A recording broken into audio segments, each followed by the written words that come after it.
How is everybody doing? I hope you're having a nice day. I'm Dave. This is the Best Dual Sport Bikes channel. My little Airbox lid now is done for these KLX 300s. Also fits KLX 250s all the way from 2010 to 2026. So that's pretty groovy. Headlight and non-headlight models. I was wrong in my assumptions before.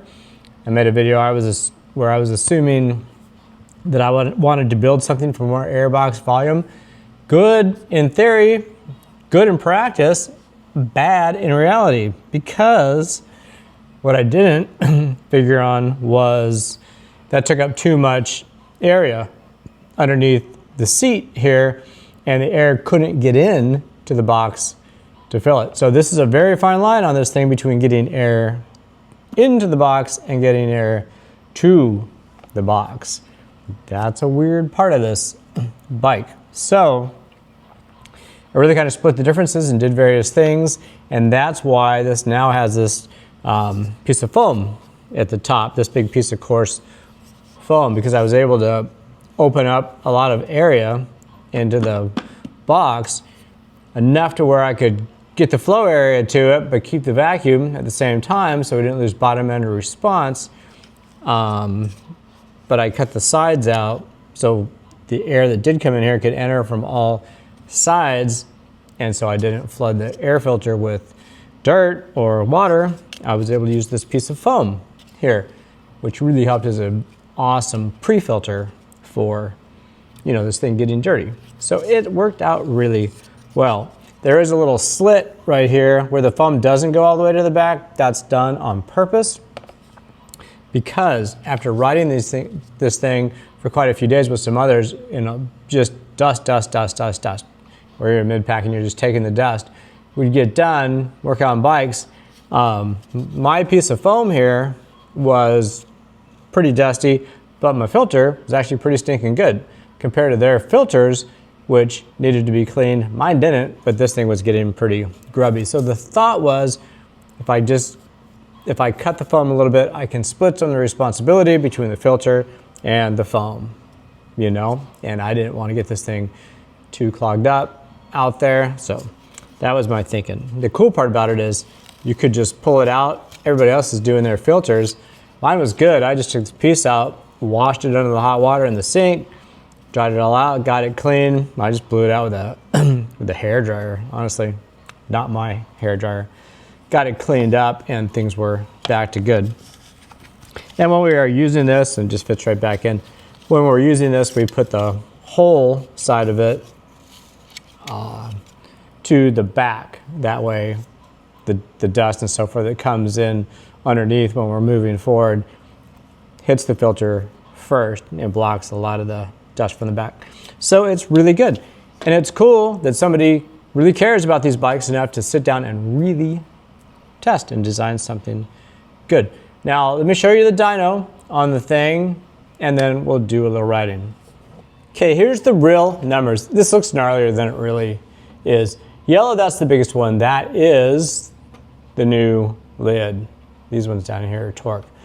That's the new lid. The middle one, the orange, that is the stock Airbox lid with the snorkel taken out, just the hole.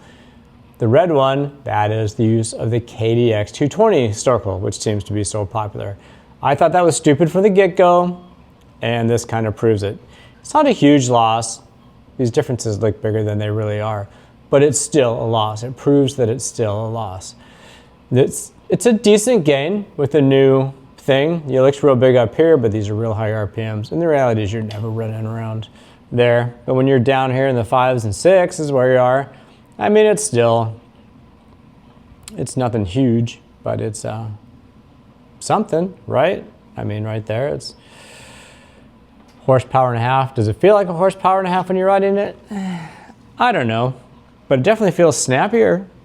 That's what I got out of the dyno, but I learned, that's where I did learn on the dyno about taking up this area. The bigger that I made this thing, it took up this area. I go, man, this thing should be going better. It didn't. It actually went slower. You lost every single time, like that snorkel, which really proves that, you know, you really don't want to be less than this particular area. It also is a concern with so many things that are sold on eBay. These red printed out snorkels. Not only are they smaller than this, so you are going to lose, like that KLX 220, but the more area they take up in here, enclosed area with one inlet, you're losing that air to the box, like I did. So that's probably not the way to go. When you open things up though, it does get a little louder. Now you would hear intake noise on this because I have the quiet stock exhaust with just my slits cut in it. If you had a louder exhaust, aftermarket exhaust, you wouldn't even hear the intake noise because it would be drowned out by the exhaust. So I'm gonna go down the street. Basically, I'm just gonna be riding with this stock Airbox lid and like stock kind of panels before I cut these sides off, and I'll show you about that. We'll just pin it for second, third, fourth, fifth gear because your loudest noise is under heavy acceleration. You can kind of get an idea of the acceleration and the noise.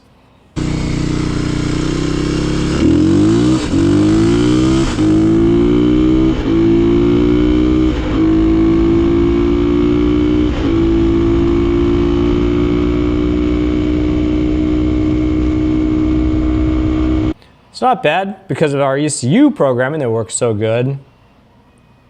I mean, it really works good, right? Our ECU reprogramming. It still has really good get up and go with the just slightly modified stock exhaust with the slits cut in it. And this lid, right, taking the snorkel out, which is free. It's a good running bike. Stock gearing, 1440. Now, so you got an idea of that. Now we're just gonna switch. We're gonna switch here, but also these pieces of plastic that's stuck up here are gonna get cut off. We just cut these off with a box cutter like this. Just slice along where they lay. You can see the pictures here.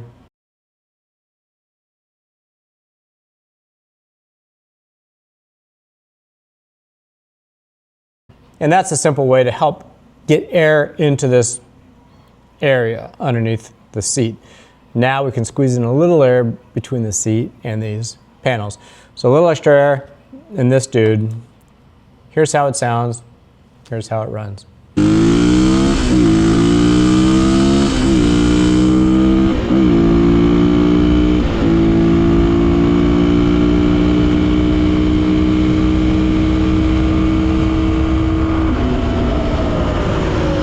Right? So negligible increase in sound.